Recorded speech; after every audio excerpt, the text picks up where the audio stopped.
Ce soir, nous avons la chance d'avoir avec nous donc Patrice Jorlan. Et Patrice a été d'accord pour aborder le thème de Ho Chi Minh et l'avenir du Vietnam. Et donc, à partir de là, oui, c'est là-haut qu'on enregistre. Voilà, on va donner donc la parole à Patrice Jorlan, qui est donc le nouveau président national de l'association d'amitié France-Vietnam. À toi, Patrice. Merci. Mesdames, Messieurs, je crois qu'on ne dit plus mesdemoiselles. Oui. En tout cas, chers amis, c'est bien la première fois qu'on annonce ma venue quelque part et dans la presse, et cela alourdit encore mes responsabilités. Le thème qui m'est imparti pose une série de problèmes ou pose une problématique complexe à laquelle je ne suis pas certain de pouvoir répondre, puisque je ne suis pas, bien que de formation historien et géographe, je ne suis pas un spécialiste de l'histoire du Vietnam, et je n'ai pas étudié particulièrement la vie de Ho Chi Minh, même si, comme la plupart des personnes de mon âge, et en raison aussi de mon histoire personnelle, cet homme m'a profondément marqué. Le thème est complexe parce qu'il suppose quand même que l'on dise quelques mots de ce qui était Ho Chi Minh et de ce qu'il a pu représenter dans l'histoire du Vietnam et au-delà d'ailleurs des frontières de ce pays. Que l'on arrive à dégager comment il voyait l'avenir de son pays et au-delà des frontières de son pays, en tenant compte de la situation du Vietnam d'aujourd'hui. Le mot avenir, tout le monde en comprend le sens, mais rares sont ceux qui peuvent dire avec certitude ce dont il sera fait. Dans le cas de Ho Chi Minh et du Vietnam, d'ailleurs il faudrait dire de Ho Chi Minh, puisque les H sont aspirés au Vietnam, donc dans le cas de Ho Chi Minh, qui est né en 1890 et qui est mort le 2 septembre 1969, le jour même de la fête nationale de son pays. Donc depuis sa mort, 43 ans se sont écoulés. Et si Ho Chi Minh a joué un rôle, a été un acteur éminent, prééminent même dans l'histoire de son pays et éminent à l'échelle de l'histoire mondiale, beaucoup d'eau ont coulé sous les ponts depuis sa disparition. Nombre de bouleversements que l'humanité a connus depuis sa mort n'étaient pas prévisibles ou étaient rarement prévus, qu'il s'agisse de la disparition, de l'effondrement de l'Union soviétique ou de la disparition du camp socialiste, de la mondialisation dans laquelle nous vivons, et de l'entrée du Vietnam dans ce que l'on appelle l'économie socialiste de marché. Donc la problématique est complexe, mais nous suivrons un plan classique en 3 parties. La première, pour essayer donc de cerner le rôle que Ho Chi Minh a joué, et ce qui en fait a marqué son action. Ensuite, la situation du Vietnam actuel, et pour répondre, et ça sera en une forme de conclusion, ce en quoi le rôle et la personnalité de Ho Chi Minh en quoi ils peuvent encore aujourd'hui orienter et baliser l'avenir du peuple vietnamien. Alors, je ne vais pas évidemment faire la biographie de Ho Chi Minh, ça serait très long. Simplement tenter de dégager quelques traits majeurs de sa personnalité et les lignes de force de sa vie. Ho Chi Minh, de son vrai nom, s'appelait Nguyen Sin Cung. C'était ce qu'on appelait son nom de lait, L-A-I-T. Le nom qu'on donnait jadis aux enfants à la naissance et dont il changeait en entrant, surtout les garçons, en entrant dans l'adolescence. C'est ce qui s'est passé pour lui. Il s'est appelé ensuite Nguyen Tat Thanh, mais il a eu des dizaines et des dizaines, on ne sait pas si c'est 57 ou 78, pseudonymes, noms de plumes, etc. Un bon nombre de ces pseudonymes ayant été choisis pour échapper à la police française et autres, police française qui était d'ailleurs assez bien faite. La sûreté pendant l'époque coloniale contrôlait beaucoup de monde et de façon très étroite. Mais de ces pseudonymes, 2 sont restés célèbres et qui me semblent pouvoir définir justement et la personnalité et les lignes de force de son action.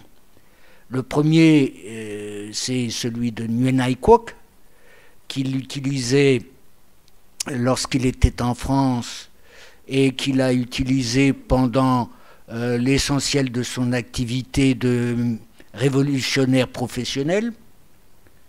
Nguyen Ai Quoc, ça veut dire Nguyen, c'est-à-dire un nom de lignée, le nom de lignée le plus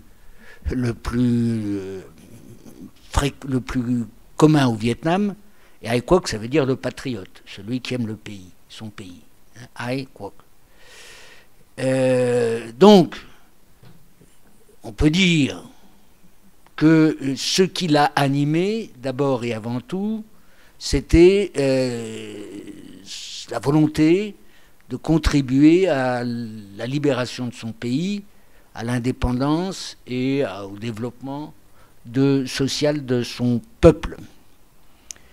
Le deuxième pseudonyme, c'est Ho Chi Minh, qui veut dire celui qui éclaire la voie, VOIE, éclaire le chemin, trace des perspectives, aide et contribue à atteindre ses objectifs.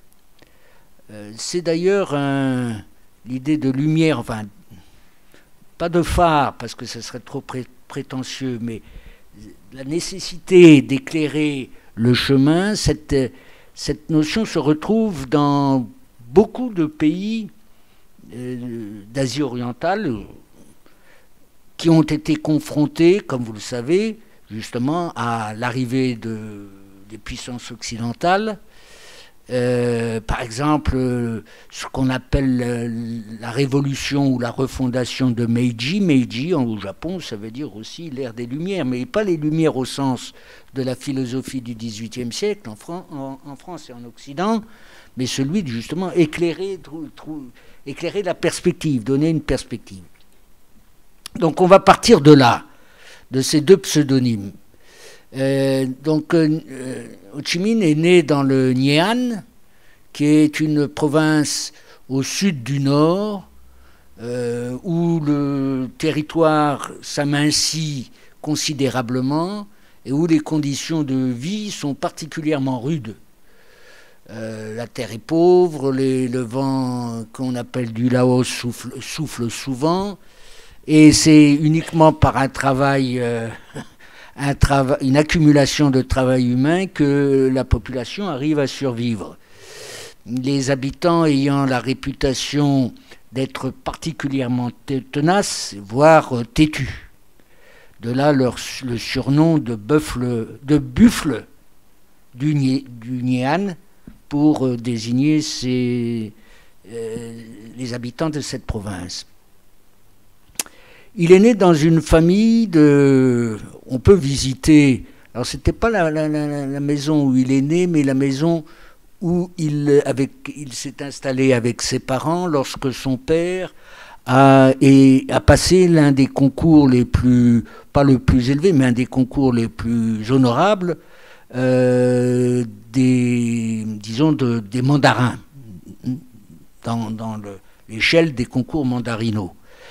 Donc on peut visiter cette maison dans son village de Kim Lien, dans l'Unian, maison très simple, mais relativement grande si on la compare à celle des paysans du village voisin, où il n'y a rien que de la terre battue, mais l'espace est assez grand.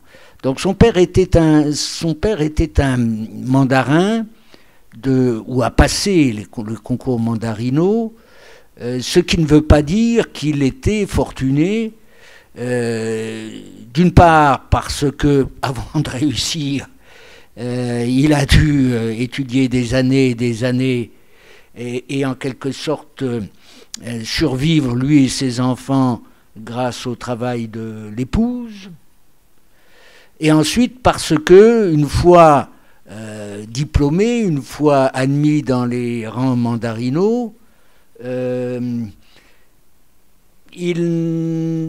à une époque donc où le système se délitait et où l'empereur était en fait sous la tutelle des Français dans une partie réduite du territoire national. Donc son père avait se montrait rebelle et critique à l'égard justement de la décrépitude dans laquelle le pays était plongé. Donc il n'a pas fait une carrière resplendissante. Il a à plusieurs reprises dû cesser ses activités et la famille a vécu modestement, très modestement, en plusieurs lieux du Vietnam. Cela n'a pas empêché donc Ho Chi Minh, qui était le dernier des enfants, de faire des études doubles, des études classiques, donc à base de chinois et de textes confucéens, auprès de son père et d'amis de son père, et des études françaises dans le cursus, si on peut appeler cursus, réservé aux indigènes. Mais ces études ont été incomplètes, interrompues par l'errance de la famille, et parce que les revenus modestes de la dite famille, et aussi parce que Ho Chi Minh a choisi une autre voie que celle des patriotes, disons comme cela, de son temps. Alors, il y avait son père fait la transition en quelque sorte entre la première révolte vietnamienne face à l'intrusion française, qui était la révolte dite des lettrés, qui voulait maintenir le régime impérial, et qui a été révolte qui a été brisée par la France. Et donc les deux courants majeurs des années de l'entre-deux-guerres, l'un représenté par par deux personnes avec lesquelles son père, le père de Ho Chi Minh, a été en relation, qu'il connaissait parfois très bien, et avec lesquelles Ho Chi Minh lui-même a travaillé a travaillé et a lutté ensemble. Alors le premier, c'est Phan Boi Cho, qui était partisan de ce qu'on appelait l'orientation vers l'Est, c'est-à-dire du côté du Japon, qui était donc le seul pays asiatique à être parvenu à échapper, du moins à cette époque, à échapper à la colonisation ou à la domination occidentale.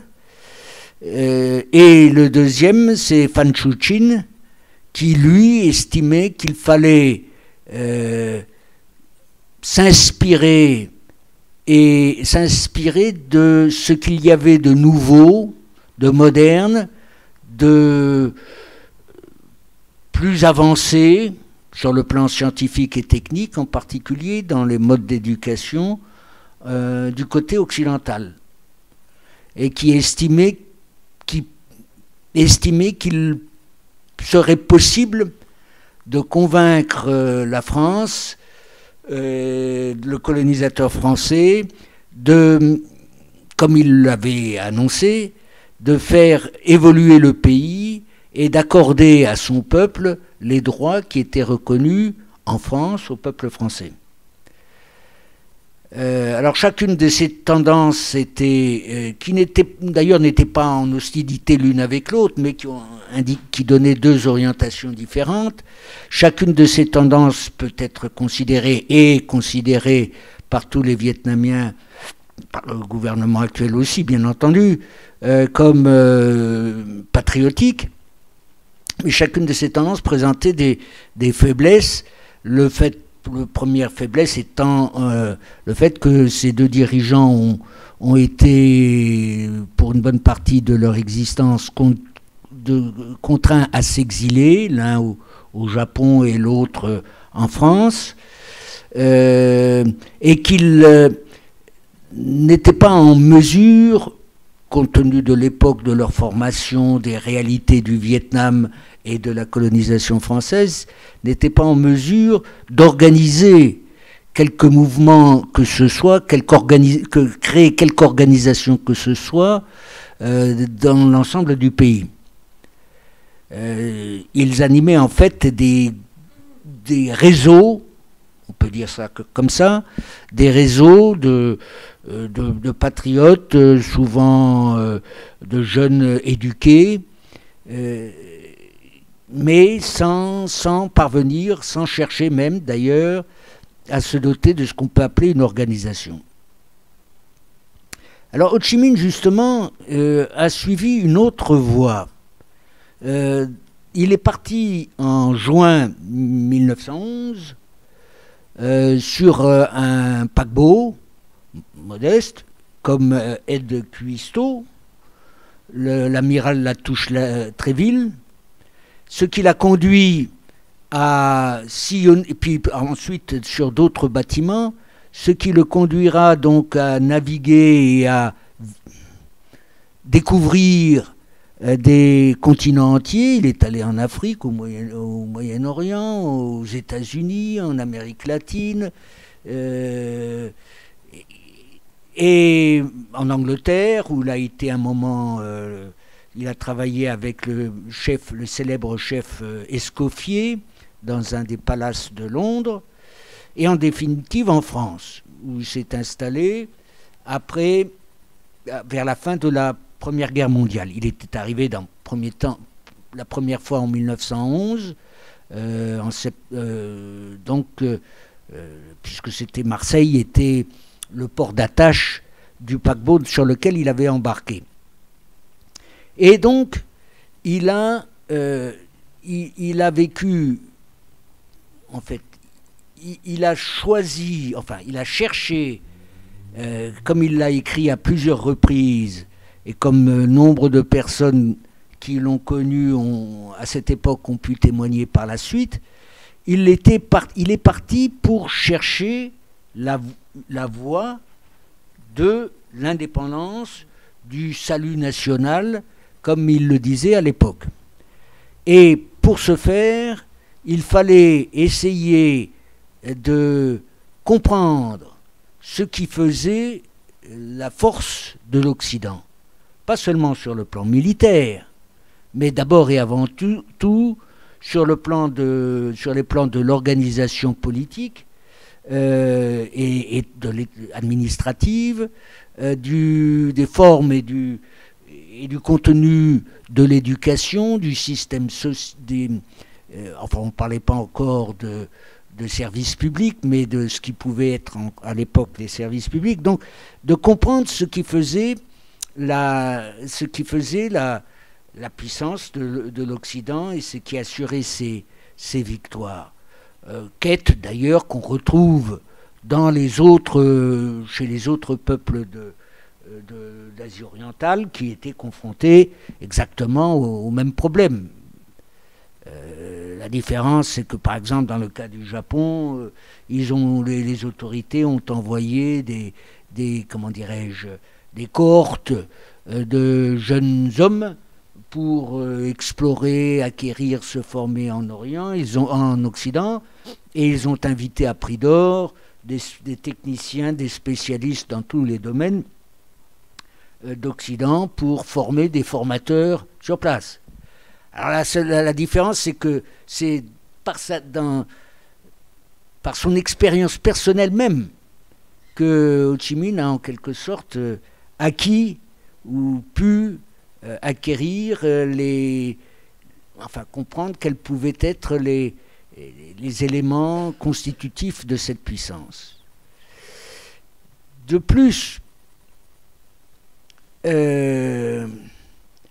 et toujours avec, encore une fois, en France, donc il avait pris ce pseudonyme de patriote, de Nguyen le patriote, toujours avec cette idée qu'il s'agissait d'obtenir l'indépendance, de contribuer à obtenir l'indépendance du pays. Comme vous le savez sans doute, avec des amis de Phan Chu Trinh, justement, il a présenté au président Wilson en 1919 lors de la conférence de Versailles une liste de revendications, c'était le titre, revendications du peuple annamite, dans laquelle en fait il se contentait, mais c'était déjà beaucoup trop demandé, il se contentait de revendiquer les libertés individuelles et politiques, liberté de conscience pour son peuple. Voilà. Alors, la deuxième élément intéressant, important de cette expérience originale, parce que, encore une fois, beaucoup d'autres, Gandhi est allé d'abord à commencer si on peut dire, sa carrière en Afrique du Sud, mais il était avocat. Nehru appartenait à une caste élevée en Inde et a été formé à Oxford ou Cambridge, je ne sais plus laquelle de ces deux universités. Ho Chi Minh, lui, en France, a vécu de petits métiers, de petits boulots. Il a été, pendant une bonne partie du temps, correcteur de photographie, n'est-ce pas? En fait, il picturisait, je crois que c'est comme ça qu'on dit, les photographies, et d'autres petits boulots de ce genre, vivant très modestement, se chauffant, comme vous le savez sans doute, d'une brique qu'il réchauffait sur un poêle et qui lui servait ensuite, enveloppé dans du papier journal, à réchauffer son lit. Passant le plus clair de son temps libre à lire et à aller à la bibliothèque, à se cultiver. Il a participé d'ailleurs à des cercles littéraires, a écrit une pièce de théâtre. Bon, et en tout cas, son mode de vie, enfin sa vie lui a fait... Enfin, il a partagé en quelque sorte la vie des ouvriers du petit peuple de Paris. C'est une expérience quand même tout à fait originale par rapport aux autres dirigeants des mouvements nationalistes ou révolutionnaires des peuples d'Asie. Ce qui fait, je pense, que il était en mesure de comprendre, et ça a été très précieux pendant les guerres, et en tout cas la première résistance, celle contre pour l'indépendance, pour se libérer de la colonisation française. Cela l'a aidé à comprendre quelles pouvaient être les réactions et les sentiments de la population française et à orienter de façon, je crois, pertinente et tout à fait efficace la propagande, au bon sens du terme, des révolutionnaires vietnamiens. La même chose après pour les États-Unis. Pour les États-Unis, c'est une autre expérience peut-être, en dehors des quelques mois qu'il a passés à New York, c'est le fait que dans les derniers mois de la Deuxième Guerre mondiale, alors que des maquis avaient été constitués par le Viet Minh, le front que Ho Chi Minh avait créé, dans le nord du Vietnam, dans la région montagneuse du nord du Vietnam. Il était en relation avec, lui et ses camarades étaient en relation avec l'OSS, c'est-à-dire les services secrets de l'époque, américains, et notamment un dénommé Paty, PA2TI, qui ensuite a rédigé et écrit ses mémoires, OSS, qui était d'ailleurs à l'époque pas nécessairement réactionnaire. Paty, en tout cas, ne l'était pas, a été très sensible, très impressionné par le patriotisme des Vietnamiens qu'il avait rencontrés et aidés. Voilà, alors ça c'est le deuxième point. Et le troisième point, c'est le plus original encore, c'est que, en partie parce que les démarches qu'il avait pu faire et l'activité qu'il menait aux côtés de Phan Chu Trinh et des amis de Phan Chu Trinh lui avait montré que ça ne débouchait pas sur grand-chose.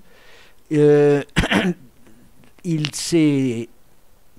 a établi des contacts et a milité au sein de la SFIO de l'époque, le Parti socialiste,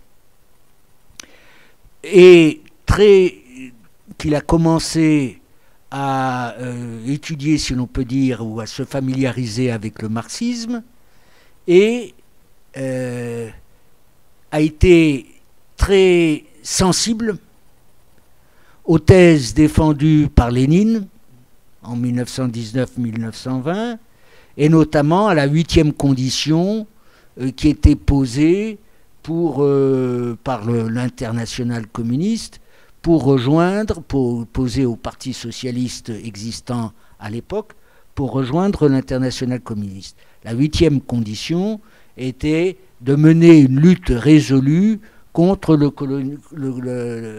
colonialisme et pour l'indépendance des peuples colonisés. Et c'est cela qui l'a convaincu d'une part de voter, puisqu'il était délégué au congrès de Tours de décembre 1920, de voter pour l'adhésion à l'internationale communiste et pour être, on peut dire, l'un des fondateurs du Parti communiste français, alors qu'il était le seul, sans doute, communiste vietnamien vivant à l'époque. Voilà. Alors, il faut quand même souligner un fait qui pour moi me semble très important et sous-estimé par l'historiographie occidentale. C'est l'audience du marxisme en Asie, et en particulier en Asie orientale. Même dans un pays comme le Japon, qui a forgé une idéologie impériale à bien des égards extrêmement conservatrice, voire réactionnaire et tout à fait chauvine. Même au Japon, le marxisme a exercé une très grande influence parmi les intellectuels depuis les années 1910 jusqu'aux années 80 du siècle dernier. Bien sûr en Chine, au Vietnam et dans d'autres pays. Alors ça s'explique, ça a été ça a été expliqué de façon tout à fait, à mon avis, convaincante par des Vietnamiens eux-mêmes. C'est que le marxisme présentait, parmi les courants d'idées venant d'Occident, présentait une enfin pas une particularité, avait un intérêt particulier et était en mesure de convaincre les Asiatiques, surtout ceux ayant participant à ce qu'on peut appeler la sphère confucienne. Il trouvait dans le marxisme une sorte de forme moderne, beaucoup plus élaborée sur le plan, qu'on pourrait dire, des sciences sociales et de l'économie que le confucianisme, surtout l'énoncé de principes moraux et philosophiques. Donc une forme moderne, entre guillemets scientifique, du confucianisme. En ce sens qu'elle propose, que le marxisme posait, comme le confucianisme, l'idée majeure que l'homme est un animal social et qu'il ne peut se définir que par l'ensemble de ses relations, que ces relations, pour que le bonheur existe, il faut que ces relations permettent à chacun de développer ses capacités et à la société d'être juste. Voilà, il pouvait y avoir une sorte de continuum ou de renouvellement du confucianisme par le marxisme. Alors, voilà les éléments, ce qui fait l'originalité de la carrière, si l'on peut dire, de Ho Chi Minh. Un patriote, ça, ce n'est pas très original. Un patriote qui a voulu comprendre et s'approprier ce qui pouvait faire la force de l'Occident, ça, ce n'était pas non plus très original, mais qu'il l'a fait d'une façon tout à fait, alors là, presque unique, par la vie même qu'il a vécue et par son adhésion précoce et continue au marxisme et au communisme sous sa forme léniniste, au sens où, encore une fois, ce qui était le plus important ou essentiel dans l'énoncé du léninisme, c'était qu'il articulait la libération des peuples colonisés à la transformation sociale dans les pays colonisateurs. Alors, pourtant, Ho Chi Minh, on ne peut pas le considérer, Ho Chi Minh, comme un théoricien. Il n'a pas écrit de grands ouvrages, à la différence de Mao Tse-tung, par exemple, ou d'autres dirigeants, ou même Gandhi n'était pas marxiste, ou de Gandhi, par exemple. Il a multiplié et écrit un nombre considérable d'articles, d'essais assez courts, essentiellement d'ailleurs didactiques, cherchant dans une langue, alors bon, moi je ne lis pas le vietnamien, mais les traductions, d'assez bonnes traductions existent. Il n'y a que pour les poèmes écrits par Ho Chi Minh qu'il faudrait pouvoir connaître le vietnamien, parce que les traductions en français sont assez plates, même si elles sont bien tournées, car le vietnamien, comme vous le savez, est une langue tonale, et toute la musique de la langue disparaît dans la traduction française. Mais comme les textes sont bien, les textes politiques ou les articles sont bien traduits, on se rend compte que c'est une langue ce sont des textes qui s'adressent à la masse de la population. Quand bien même dans les premiers temps, ceux qui étaient en mesure de le lire étaient eux aussi des jeunes éduqués vietnamiens vivant en France ou ailleurs dans le vaste monde. Mais ces textes pouvaient être diffusés et étaient compréhensibles par l'ensemble par toute la population. Pas de difficultés majeures et pas de vocabulaire très complexe. En fait, Ho Chi Minh a été, si l'on peut dire, un enseignant. Et c'est un peu pour ça aussi, c'est un peu l'une des dimensions de son, comme vous le savez, on l'appelait l'oncle Ho, et les jeunes qu'il a formés, il les appelait mes neveux ou mes nièces. Alors bon, ce terme d'oncle, ce type de relation dépasse, enfin c'est quelque chose de très fort au Vietnam, puisque la structure familiale, qui est très large, demeure prégnante, c'est même essentiel, et que l'oncle ou la tante, mais l'oncle d'abord, a un rôle particulier, alors que l'autorité du père dans la famille traditionnelle est, comment dirais-je, est totale, absolue. L'oncle se montre plus ouvert et peut justement suppléer le père dans ses fonctions éducatives au sens professoral, de formation. Donc Ho Chi Minh a été essentiellement un enseignant et un propagandiste. Mais en même temps, et c'est là qu'il tranche avec les autres courants patriotiques ou nationalistes du Vietnam, il a accordé à l'organisation une attention particulière.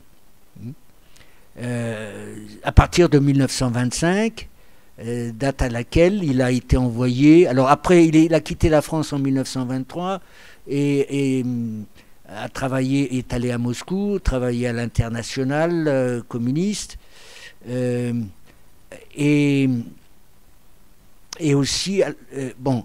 Et à partir de 1925, il a été envoyé par l'international en Chine, à l'instar de plusieurs responsables ou acteurs de l'international communiste, donc pour aider les forces révolutionnaires chinoises.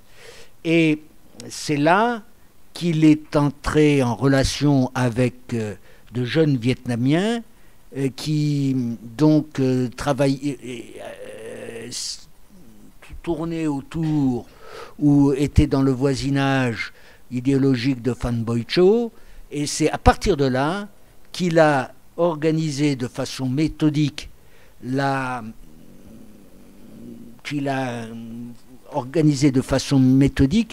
formation de ce qui deviendra plus tard le Parti communiste vietnamien. Et alors là, aussi avec une méthode originale qui ne passait pas par l'affirmation de l'autorité. Il était un peu plus âgé, mais pas beaucoup plus âgé que les jeunes qu'il formait, mais surtout par la vertu de l'exemple et par une sorte de maïotique. On a dit que c'était un peu comme Socrate et ses élèves. Plutôt que par des cours magistraux, c'était par de longues discussions au cours desquelles ils essayaient ensemble de trouver les réponses aux problèmes qu'ils se posaient. Voilà. Alors, parmi les points sur lesquels dans ses écrits il insistait, il y en a deux qui sont remarquables. Le premier, c'est l'insistance donc sur la question nationale, qui ne peut se réaliser complètement qu'avec la transformation sociale, eu égard aux inégalités qui prévalaient à l'époque au Vietnam, de toutes sortes. Par exemple, concernant le statut de la femme. Et deuxième insistance, sur la place de la paysannerie dans l'exploitation coloniale et dans le mouvement de libération. Plus peut-être encore que Mao Tse-tung, qui, lui, a surtout insisté sur la dimension, si l'on peut dire, stratégique, militaire du rôle de la paysannerie, tandis que Ho Chi Minh mettait vraiment l'accent sur le fait que les conditions qui étaient imposées à la paysannerie vietnamienne, en tout cas, c'est-à-dire le grand nombre de paysans sans terre, la corvée, le travail obligatoire, les impôts et les taxes diverses, l'obligation, par exemple, de consommer de l'alcool et de l'opium, etc., pour garnir les finances de la colonie. Donc, pour ces raisons, la paysannerie, alors que ce qu'on peut appeler les ouvriers, d'ailleurs, bon, il y avait des mineurs et puis les ouvriers des plantations de d'EVA, ne représentaient que 2% de la population. Donc, non seulement la paysannerie était la couche sociale ou le groupe social de loin le plus nombreux, mais aussi elle avait de multiples raisons de se révolter et de constituer la force sociale majeure de tout mouvement de libération au Vietnam, dans les conditions du Vietnam. Et vous le savez, la première grande manifestation, grand mouvement conduit par le Parti communiste a été la révolte du Nye Tinh, des paysans du Nye Tinh, d'ailleurs de la région natale de Ho Chi Minh, en 1931, une sorte d'immense jacquerie et de création, en même temps de création de constitution de coopératives, de coopératives paysannes. Et c'est à ce moment-là, d'ailleurs, que le drapeau, ce qui est devenu par la suite le drapeau national du Vietnam, le drapeau rouge avec l'étoile jaune, a été arboré pour la première fois. D'ailleurs, lorsqu'il était à Moscou, Ho Chi Minh a été l'un des responsables d'une organisation qu'on connaît peu, qu'on a peu étudiée, qui s'appelle la Christ Interne, c'est-à-dire l'internationale paysanne. Il n'y avait pas seulement l'internationale communiste, mais il y avait eu, et pas seulement l'internationale des femmes, l'internationale des jeunes, etc. Mais il y a eu aussi création d'un mouvement, d'une organisation mondiale de paysans, à destination notamment des pays qu'on appellerait aujourd'hui du tiers-monde. Alors, bon, voilà. Alors, cela étant dit, j'ai dit tout à l'heure que Ho Chi Minh n'était pas un théoricien. Cela étant dit, les Vietnamiens parlent et pas depuis plusieurs décennies, parlent de pensée Ho Chi Minh.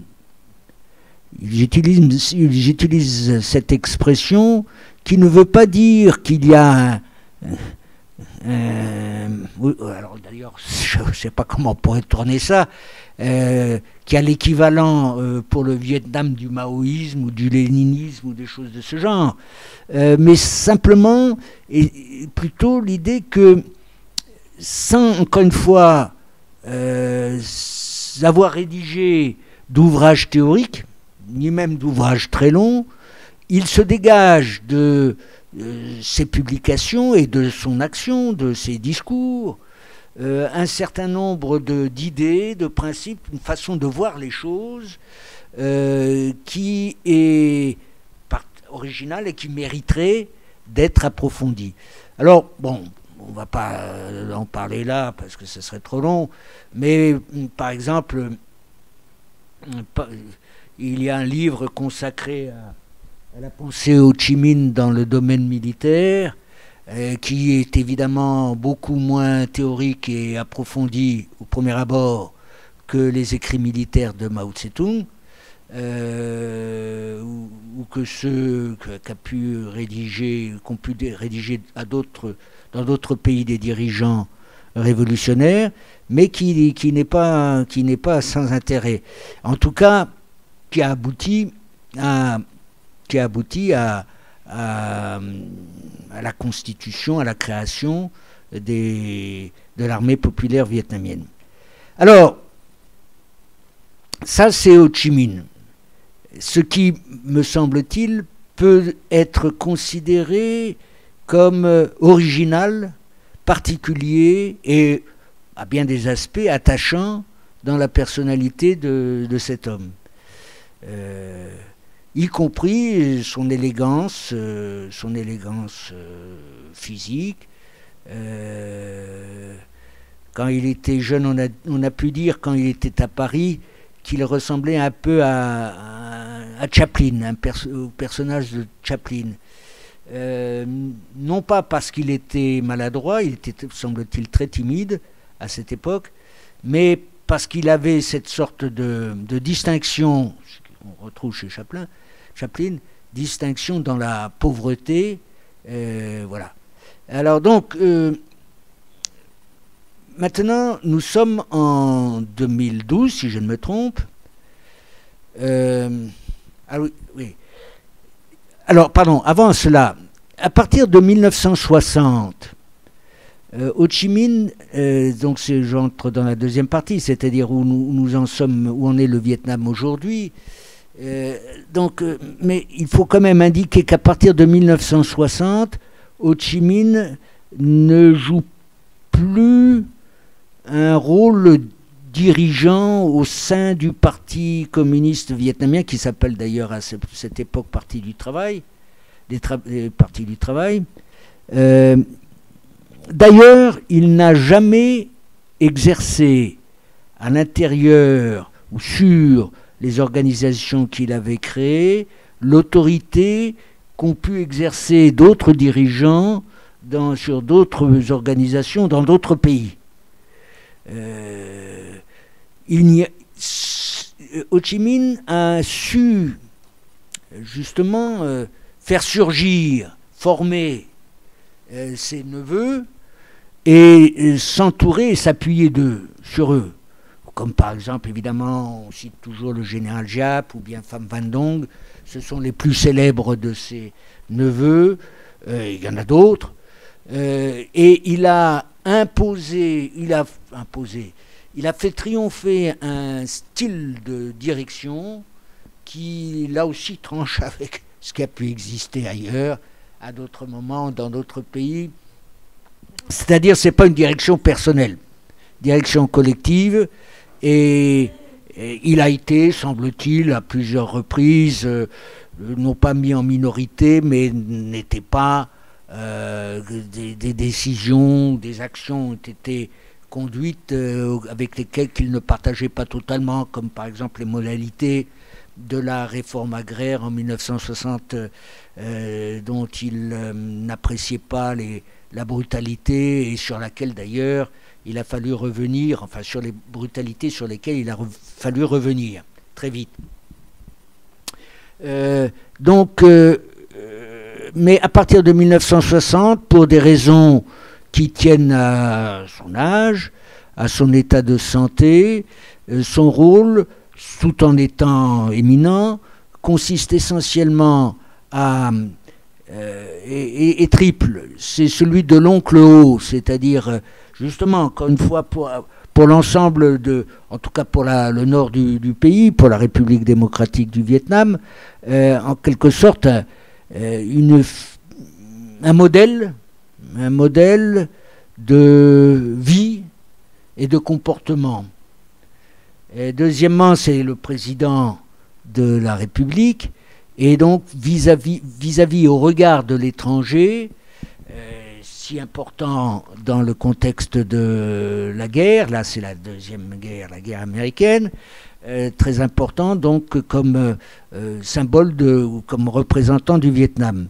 Et enfin, son rôle a été, enfin il pouvait jouer ou utiliser son passé, les relations qu'il avait établies et qu'il avait maintenues avec ces deux parties et ces deux pays pour essayer de préserver l'autonomie du Vietnam dans la querelle et puis le schisme sino-soviétique.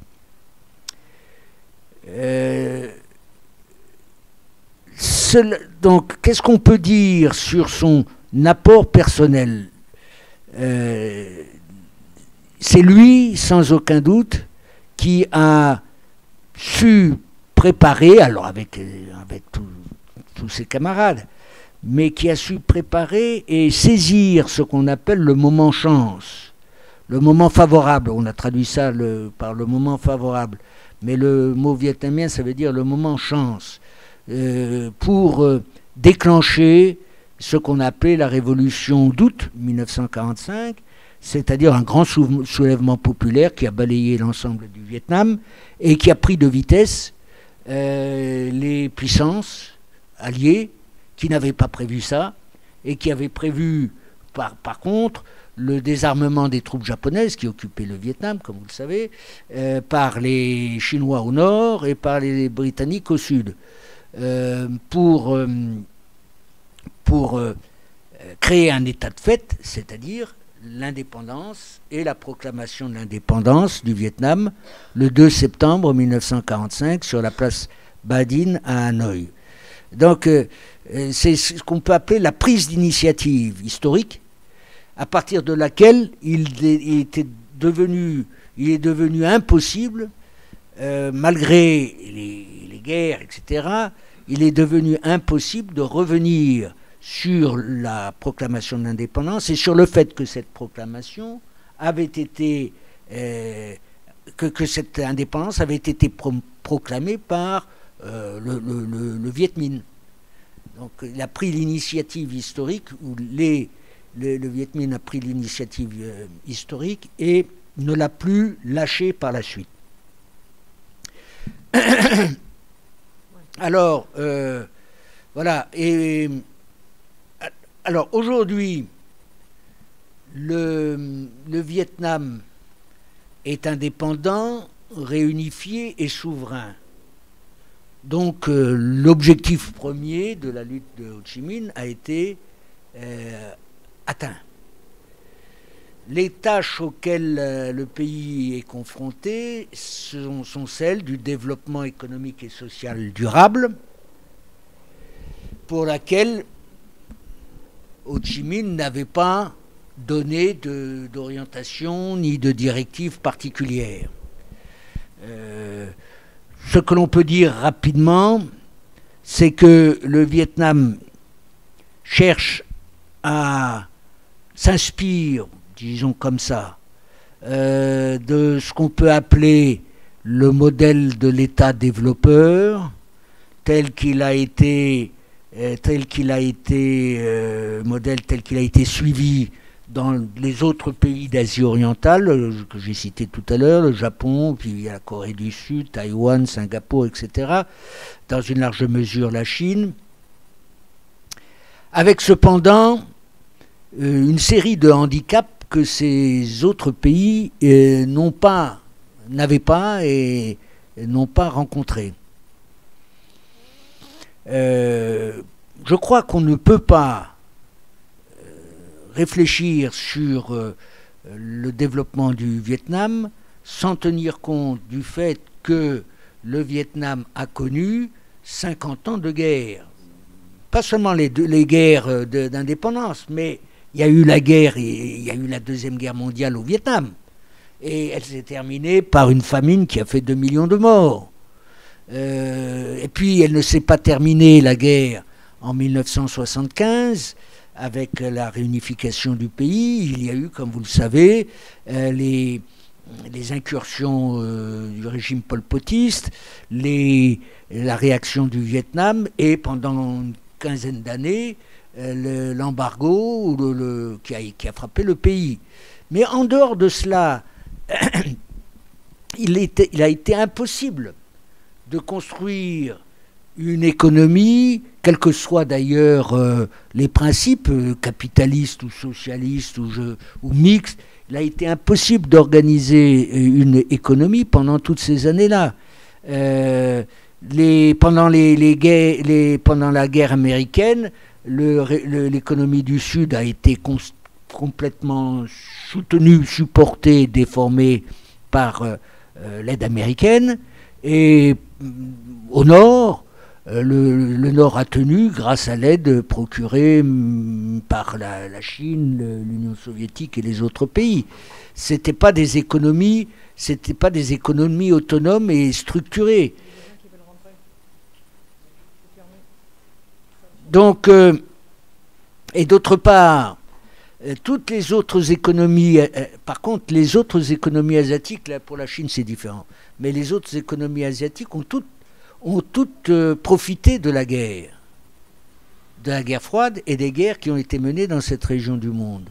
Par exemple, le Japon, grâce à la guerre de Corée, la Corée grâce à la guerre du Vietnam, etc., etc. Le Vietnam a été en définitive on peut dire la victime principale de l'affrontement entre les deux blocs, tel que cet affrontement s'est déroulé dans cette partie du monde. Tandis que les autres pays ont pu en tirer profit, qu'était l'opinion des populations, de leur population, en tout cas ils en ont bénéficié. Deuxième différence, deuxième handicap, le Vietnam ne peut s'appuyer sur personne. Après la disparition de l'éclatement de l'Union soviétique, la disparition du camp socialiste, aucun allié, aucun soutien. Un pays, donc, je crois qu'il avait à peu près 50 000 $ dans ses réserves, qui devait se débrouiller dans un monde dans une économie qui se mondialisait. Et donc la nécessité de s'intégrer aux flux internationaux ou transnationaux de capitaux, de marchandises, de normes hein, l'OMC impose un certain nombre de normes, alors que les pays d'Asie qui ont pu se développer l'ont fait avec derrière des barrières douanières qui ont protégé leurs industries naissantes. Ce que le Vietnam ne peut pas faire. Que ce soit le Japon, que ce soit la Corée du Sud ou Taïwan, ils en ont bénéficié. Les Américains, pour des raisons géopolitiques, ne leur ont pas imposé de s'ouvrir, d'ouvrir leurs économies. Le Vietnam n'est plus dans cette situation, et d'ailleurs, il ne voit pas, les dirigeants ne voient pas, pour l'instant en tout cas, d'autre solution que de participer à cette mondialisation. De quelle manière, à quelle fin, c'est là l'un des enjeux, je vais arriver à le dire, l'un des enjeux de la situation dans lequel le pays se trouve actuellement. Autre différence notable, c'est que entre-temps, la Chine a connu et poursuit son essor, et elle présente tout à la fois des opportunités pour le Vietnam, de débouchés par exemple, de transfert de technologie, mais aussi de concurrence. Alors là, depuis les produits les plus simples comme les cotonnades ou bien les bassines comment dit-on, en étain, pas en étain, en plastique, oui. Jusqu'au, évidemment, aux machines-outils, la concurrence chinoise est difficilement, se fait sentir, s'exerce. Et le risque que des relations de dépendance ne s'établissent entre ces deux voisins. Et là, contre la géographie, on ne peut rien. Le Vietnam est le voisin méridional de la Chine. Sa population représente celle d'une grosse province chinoise, une province chinoise sur à peu près une trentaine. On ne peut rien contre ça, mais il y a la Chine est une source d'inspiration, mais aussi il y a sans aucun doute des risques de dépendance sur le plan économique. Sur le plan positif, la première chose positive, c'est que, en dépit de ce qui s'est des tensions, des violences qui ont pu se produire après 1975, du départ de ceux qu'on appelait les boat people, moi je pose comme principe, peut-être ça peut choquer certains, que la réunification a réussi au Vietnam, après une première période assez dure, qui peut s'expliquer par le fait que les Vietnamiens ne voulaient plus, les dirigeants ne voulaient pas que se reproduisent, que se reproduisent les, comment dirais-je, les manœuvres et les détournements qui ont suivi les accords de Genève, qui n'ont pas été respectés. Voilà. Donc, mais ça a réussi. Et une des raisons pour lesquelles la réunification a réussi, c'est que c'est la structure familiale. Au Vietnam, beaucoup de familles ont été divisées, ou des voisins ont été divisés par la guerre. Des familles du Nord ont été envoyées au Sud, notamment des catholiques, après 1954. Des familles révolutionnaires du Sud ont été regroupées au Nord.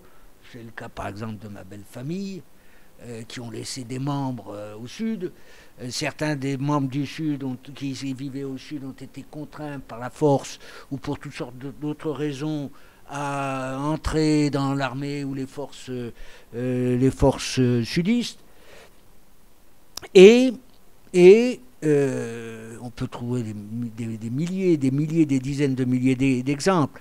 Et la force de la structure et de la famille a permis de surmonter, de dépasser ces antagonismes créés d'ailleurs par les circonstances ou par la volonté des adversaires. Encore une fois, le général Valluy, qui a été un des chefs militaires de la France pendant la Première Guerre, a fort bien compris, et je crois que c'est une déclaration qu'il a faite en 1947 ou 1948, c'est que la France ne pouvait jouer de rôle sur le plan militaire, enfin ne pouvait espérer repousser les forces révolutionnaires, qui encore une fois avaient proclamé l'indépendance 2 ou 3 ans avant. Ils ne pouvaient l'espérer qu'en créant une guerre civile. Dans ce genre de conflit, guerre d'indépendance, la puissance coloniale ou la puissance dominante ne peut espérer tenir, ou ne peut espérer imposer sa solution, ses propositions, que par la division, que par la guerre civile. Ça c'est ce qu'on observe dans les autres pays d'Asie du Sud-Est, qui ont tous connu des mouvements révolutionnaires, et où aucun de ces mouvements révolutionnaires n'a triomphé, ni en Birmanie, ni en Thaïlande, ni aux Philippines, ni en Malaisie. Et pourtant en Malaisie, en 1945, le Parti communiste malais était à la tête de forces militaires incomparablement plus importantes que celles du Viet Minh. Et la même chose pour les Huk aux Philippines, n'est-ce pas? Mais ils sont parvenus à les diviser pour différentes manières, c'est pas la peine de... Bon.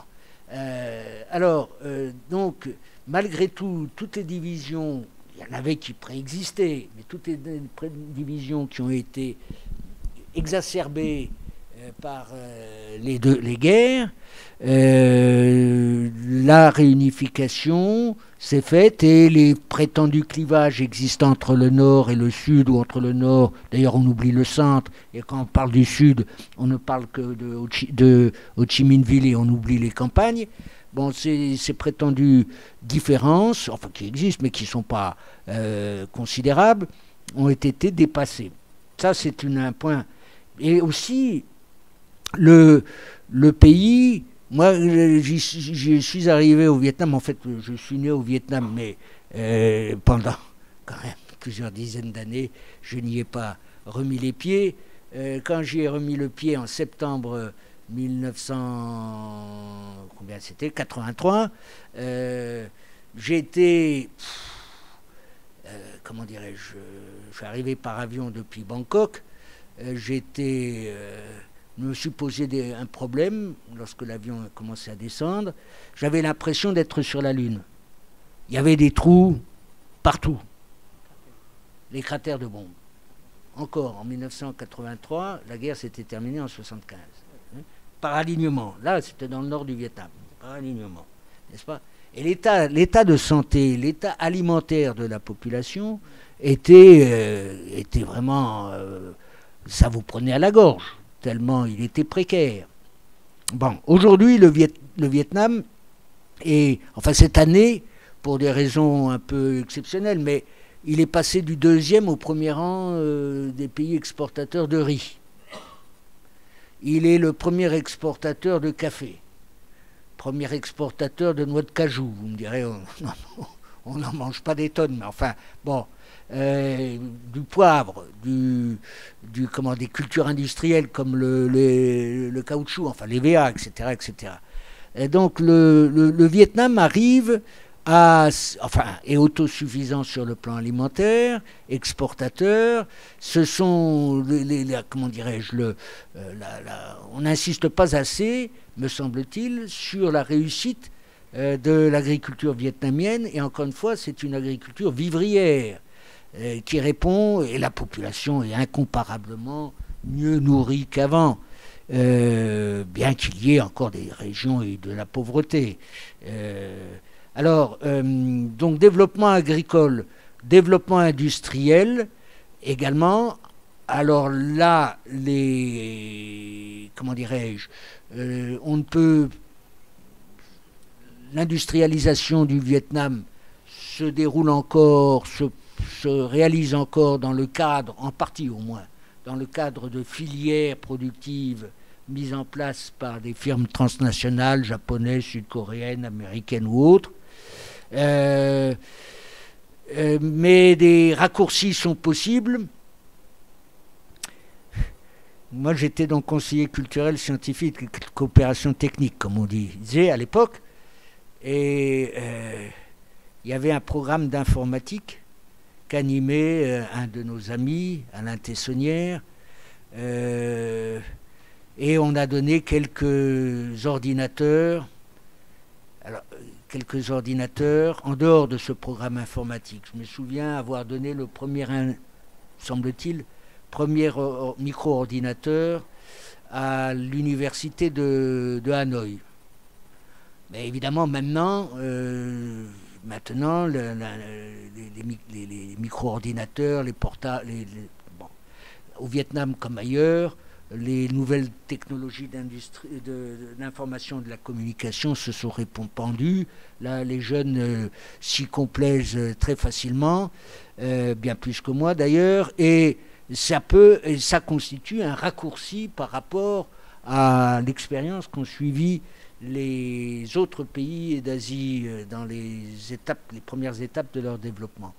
Les préoccupations qu'on peut avoir, c'est que, d'abord, le fait que le Vietnam a été est affecté par la crise qui a éclaté de façon manifeste en 2008, moins par le fait que les exportations, les exportations vers les pays occidentaux ne connaissent, le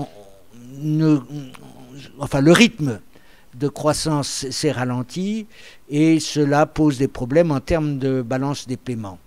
La croissance sera cette année réduite à 5%, alors que les années précédentes, on enregistrait 8 et 9%, ce qui a permis de faire reculer la pauvreté massivement. Et le gouvernement accorde une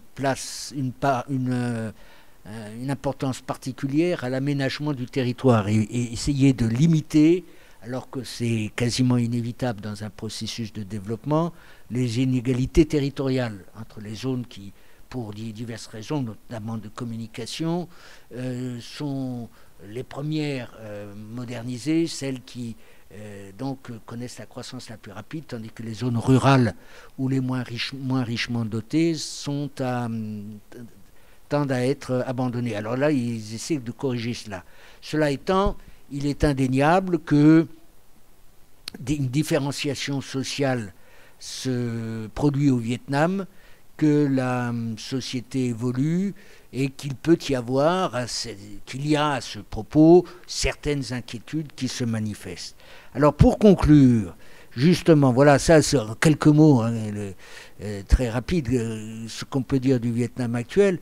Et qu'est-ce que la vie et l'exemple de Ho Chi Minh peut... en quoi est-il encore actuel et en quoi peuvent-ils être utiles, la vie et l'exemple, pour l'avenir? Est-il relégué aux antiquités? Est-ce simplement une idole que l'on vénère? Alors ça peut choquer d'ailleurs, parce qu'on ne le faisait pas pendant sa vie, hein, lorsqu'il était encore vivant, mais des statues existent un peu partout. Il y a, y compris à l'ambassade du Vietnam, une statue et comment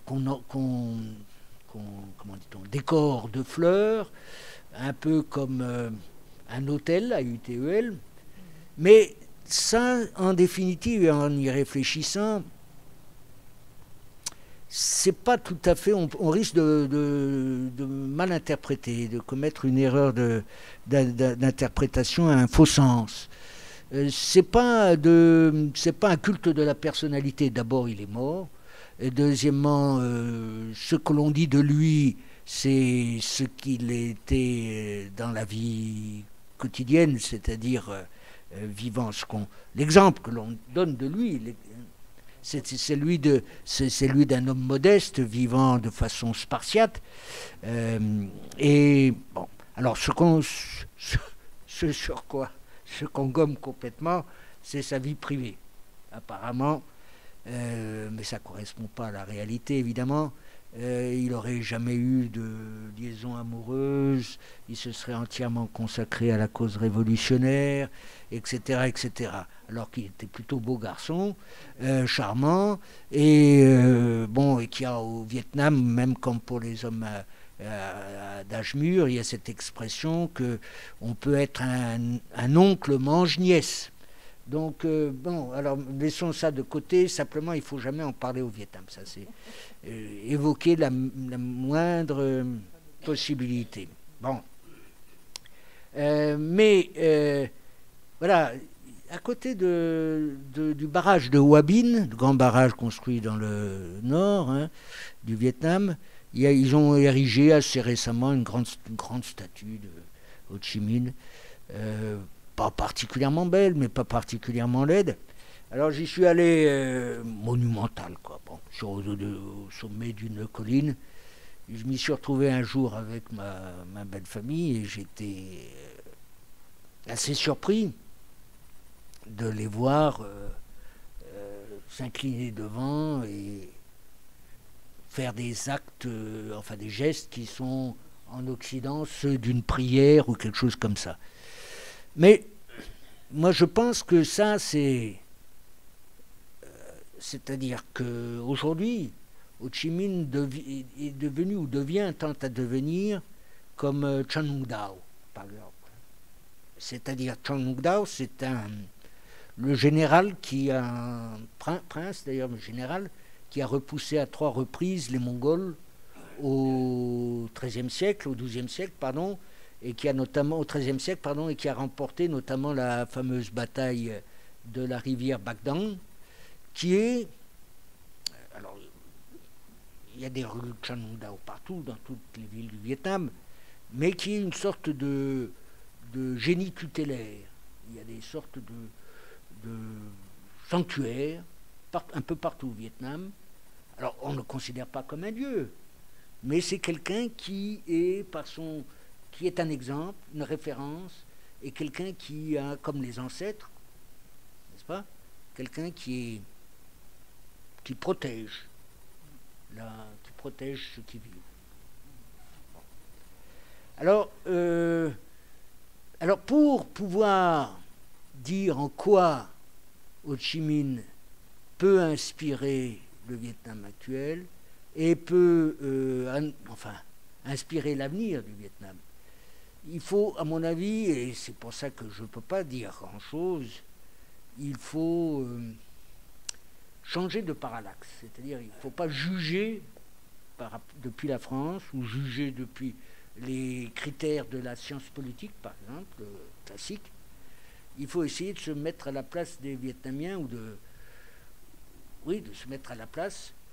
Et la place des Vietnamiens, ça ne veut pas dire la jeunesse dorée qu'on peut voir à Hanoï ou à Ho Chi Minh Ville. Encore que, qu'est-ce qu'elle pense, cette jeunesse dorée, c'est peut-être plus compliqué qu'on ne le dit. Mais il faut se mettre à la place de ceux qui forment l'immense majorité de la population, c'est-à-dire les 80% de paysans et d'ouvriers et de personnes travaillant dans le secteur informel ne signifiant pas forcément illégal, c'est-à-dire de la masse de la population. Alors, c'est là, et là, personne, aucun étranger ne peut le dire, ce qu'il pense. Simplement, et ce sera mon mot de conclusion, la devise du Vietnam comprend 3 termes. Le premier, c'est indépendance, Doc Lap. L'indépendance, elle a été obtenue. Le deuxième, c'est liberté. La liberté du peuple, de la population vis-à-vis de l'étranger a été obtenue. Le Vietnam n'est plus quand même aujourd'hui dans la situation, dans la contrainte, la population ne vit plus dans la contrainte qui lui a été imposée par la guerre, et que j'ai pu voir apercevoir ou entrevoir pendant l'époque où je travaillais là-bas. C'est-à-dire qu'il y avait quand même un contrôle sur la vie privée, la vie individuelle, un flicage de la population, pour dire les choses comme elles sont. Ça s'est considérablement relâché, et la liberté de mouvement et de pensée, même sur le plan religieux, en tout cas le bouddhisme est en plein épanouissement et florescence au Vietnam. Donc la liberté gagne, progresse, et on n'a pas beaucoup de leçons à donner en ce domaine aux Vietnamiens. Et le troisième, c'est le bonheur. Le troisième terme, c'est bonheur. Donc là, toujours la liberté, et Han Phuc, le bonheur. Alors voilà, la question c'est, pour le bonheur, et comment le définir, il y a sans doute, dans la vie, la personne et la vie de Ho Chi Minh, beaucoup à s'inspirer. Et on peut espérer que c'est dans ce sens que le Vietnam poursuivra son chemin. Voilà, merci.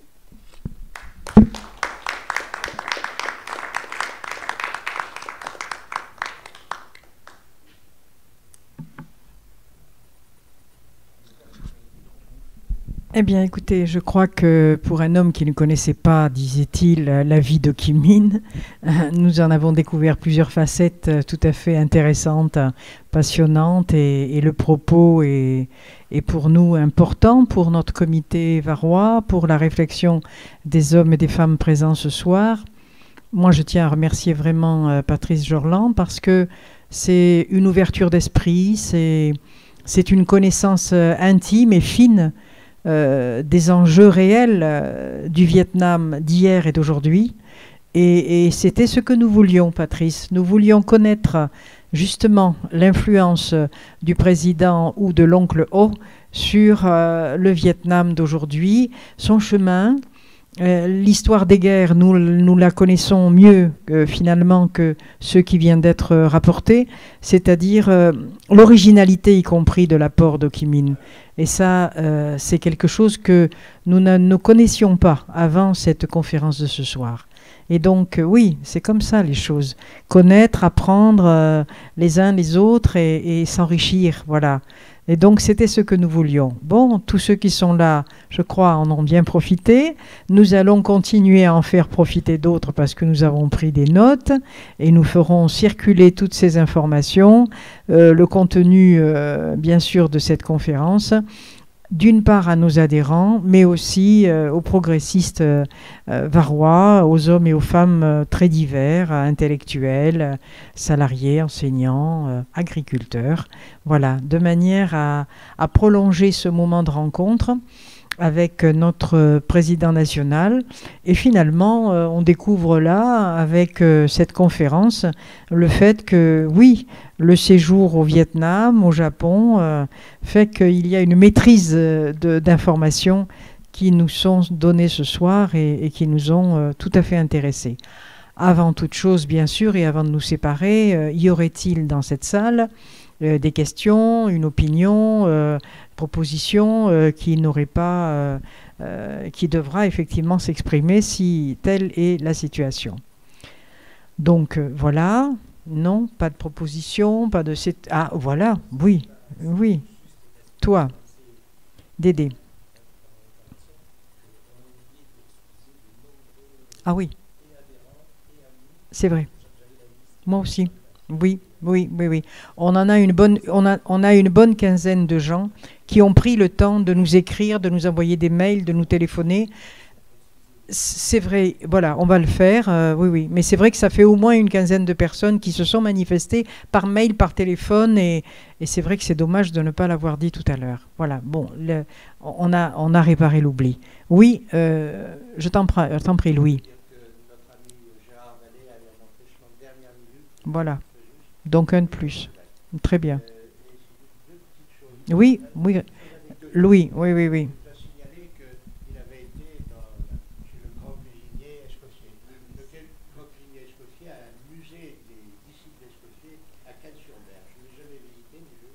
Ah, oui, on ne sait pas. Très bien. Très bien. Oui.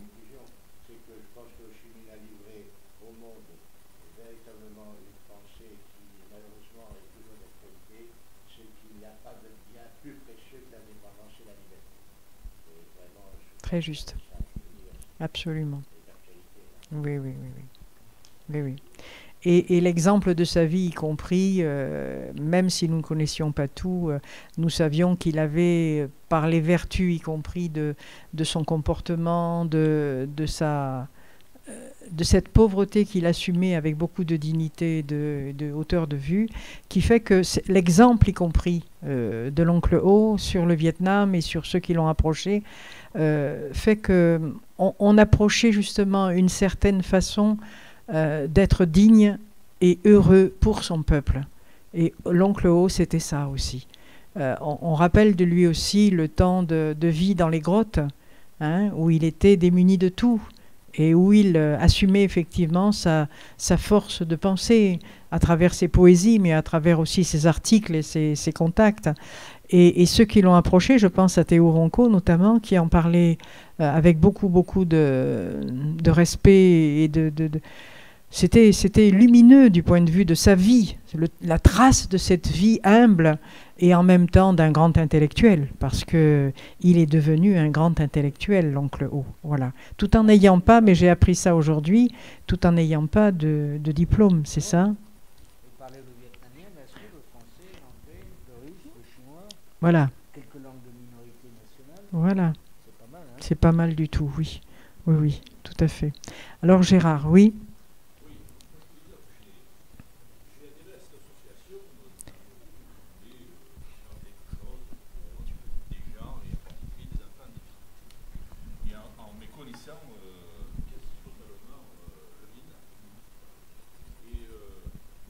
Vas-y, vas-y, parle.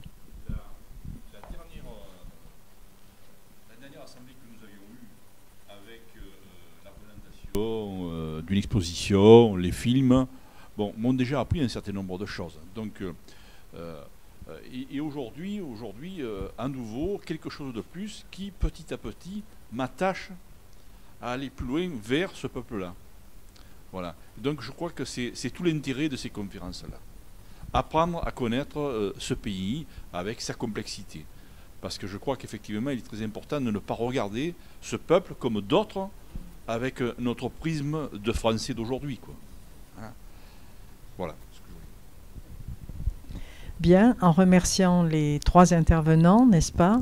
Eh bien, vous dire que la qualité et la chaleur humaine qui se développaient ce soir dans ce propos que nous avons partagé, et notre volonté d'avoir beaucoup de courage et d'ambition pour l'objectif qui est le nôtre, mais nous allons y parvenir et vous verrez que nous allons ensemble à la fois motiver l'ensemble du conseil d'administration de nos adhérents et les nouveaux adhérents. Ce soir, il y a quand même eu 3 adhésions encore à notre comité départemental.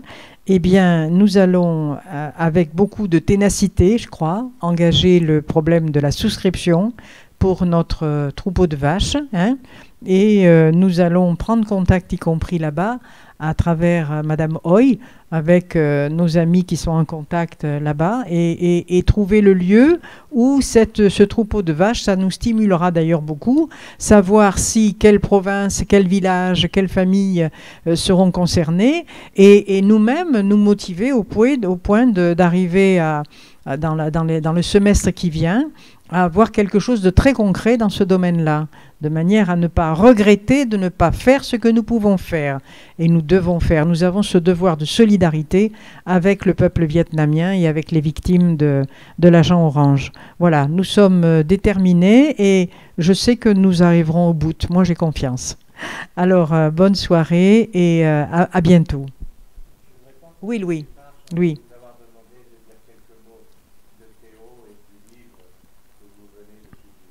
Ah. Oui, Louis. Oui, c'est sûr que c'est un livre qui pour moi est très important parce que c'est l'hommage à un journal, l'Humanité, journal national, qui a pris toute sa place du point de vue notamment de la prise de conscience du peuple français dans l'exigence de liberté, justement, de paix et d'arrêt de la guerre. Et pour faire cela, le journal L'Humanité avait demandé à un de ses correspondants permanents de passer 8 années sous les bombes au Vietnam. Donc ce livre, je l'ai conçu après le décès de Théo Ronco, il y a 7 ans, et avec l'idée qu'il devait y avoir une trace de la présence de cet homme courageux, généreux, humble, modeste. Il était comme l'oncle O, Théo Ronco. Il était comme cela. Et c'est peut-être ce que disait José Faure, c'est cela.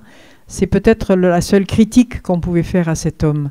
C'est que, au vu de l'expérience unique qui a été la sienne, des 3 rencontres avec le président Ho Chi Minh, de sa présence pendant la guerre américaine sous les bombes, du fait qu'il n'était pas seulement un journaliste de l'Humanité, envoyé spécial et permanent au Vietnam, mais qu'il a été aussi infirmier après les bombardements, qu'il allait sortir les blessés avec les patriotes et l'armée vietnamienne et les résistants. Ça a été, je crois, effectivement un besoin pour moi d'une part de retrouver les pelures d'articles que j'avais précieusement conservés, confiés par notre ami Jean-Georges, qui était lui-même journaliste à l'Humanité et un des amis de notre famille. Cet envoi des articles pour les 60 ans de Théo, je les avais gardés précieusement. Et donc, j'ai fait saisir, parce que les textes étaient absolument illisibles, j'ai fait saisir pendant 2 ans, chaque soir, une petite secrétaire à taper ces articles-là. Et pendant 2 ans, nous avons fait ce travail commun. Et il y a 3 ans, le livre était prêt. J'avais eu la chance d'avoir une très belle préface de Henri Alleg dans ce livre, postface de Patrick Le Yarrick, directeur de l'Humanité, et avec les témoignages d'hommage à Théo Ronco par José Faure et d'autres. Moi, j'avais travaillé une biographie qui a été naturellement beaucoup résumée, parce qu'il fallait, c'était un livre... garder 5 ans d'articles à Hanoï-Paris en direct, 5 ans. C'est quelque chose de monumental quoi, à faire du point de vue du livre. Il aurait fallu le double de pages, il aurait fallu une autre maquette, il aurait fallu une autre présentation, mais le livre existe. Et donc l'Humanité a pris effectivement la responsabilité, après 3 ans d'attente, de sortir ce livre. Et j'en suis, pour Théo, pour la mémoire de cet homme-là, très heureuse. Et je trouve que faire l'hommage que ce livre porte à cet homme-là, et à son combat, et à son écriture, il y a tellement de juste analyse dans ce livre. Il y a surtout, et c'est ce que je voulais dire quand même essentiel, il y a surtout le fait que Théo est parti du Vietnam en 3 ans, il est parti en 72, et la victoire a eu lieu en 75. Mais 3 ans auparavant, il avait, en tant que correspondant permanent de l'Humanité, écrit à Le Duc Tho avant de partir, et lui dire l'immense chance qui avait été la sienne de partager la lutte du peuple vietnamien et la certitude qui était la sienne que la victoire était au bout du chemin et que rien ne pourrait arrêter cette victoire parce que le peuple la voulait et y payait le prix. Et donc ce livre est un moment effectivement de l'histoire du Vietnam. D'ailleurs nous l'avons appelé ainsi, Histoire du Vietnam.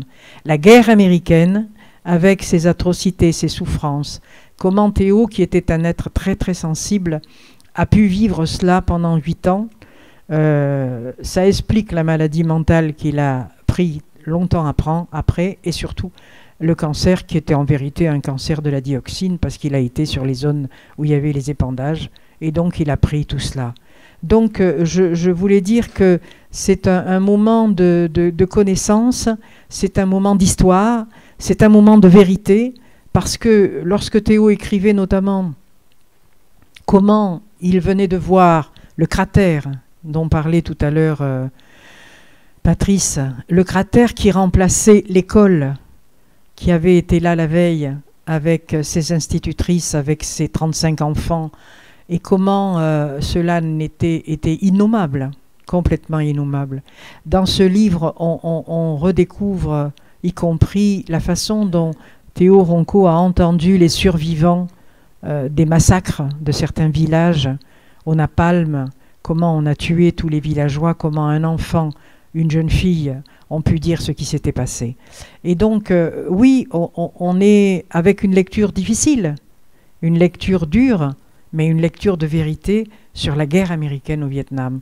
Alors on comprend mieux, les uns les autres, ce que nous avons à faire aujourd'hui, effectivement, pour faire en sorte que ces souffrances inouïes qui ont été celles... Le mot n'a pas été prononcé ce soir par pudeur, par Patrice, mais moi je garde au cœur, pour avoir été une fois au Vietnam, une fois, en 75, l'année de la libération, le 2 septembre, j'étais dans la délégation du Parti communiste français avec Gustave Ansart, député du Nord, et Théo Ronco, qui était pour la politique extérieure.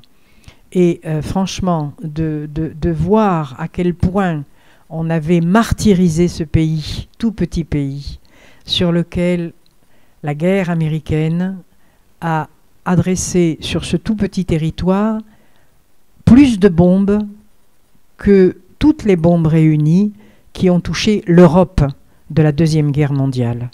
C'est dire que c'est assez épouvantable ce que l'on a fait à ce peuple et à ce pays, et c'est pourquoi il me semble qu'il faut qu'on soit très modeste, très humble, quand on regarde, quand on porte un regard sur l'évolution de ce peuple et de ce pays. Parce que ce qu'ils ont subi pendant 50 ans de guerre, justement, ça n'a pas de nom, quoi. Ça n'a pas de nom. Et ce que nous avons comme responsabilité avec notre comité, je reviens à l'histoire de notre comité, c'est précisément essayer à une toute petite échelle, mais quand même, prendre notre place dans le fait que les enfants vietnamiens qui sont aujourd'hui touchés par la dioxine, qui n'auront pas une vie normale, qui sont handicapés à vie, paient le prix lourd de la modification du génome humain par ces produits chimiques. Les guerres chimiques à l'échelle d'un seul pays, c'est le Vietnam qui l'a subi. On n'a pas d'autres exemples. Le Vietnam a subi une guerre chimique totale et en paye aujourd'hui encore le prix. Alors nous, à notre petite échelle, comment ne pas imaginer atteindre l'objectif qui est le nôtre et qui est modeste? Avoir un troupeau de vaches pour 2500 € et faire en sorte que là-bas, dans une province, dans un village, dans une famille, un peu de mieux-être soit donné, c'est vraiment, de mon point de vue, à notre portée, et nous allons nous y mettre avec d'autant plus de détermination que ce qui a été dit ce soir par Patrice Jorland, notre président, nous donne encore plus de vie, d'envie et de force pour l'atteindre. Voilà. Et puis les 3 adhésions de ce soir, et peut-être une 4e, j'en vois un dans la salle qui vient d'arriver, qui ferait très bien d'être avec nous. Et voilà comment on fait que des petits ruisseaux deviennent des rivières, et que la rivière va à la Méditerranée. À bientôt.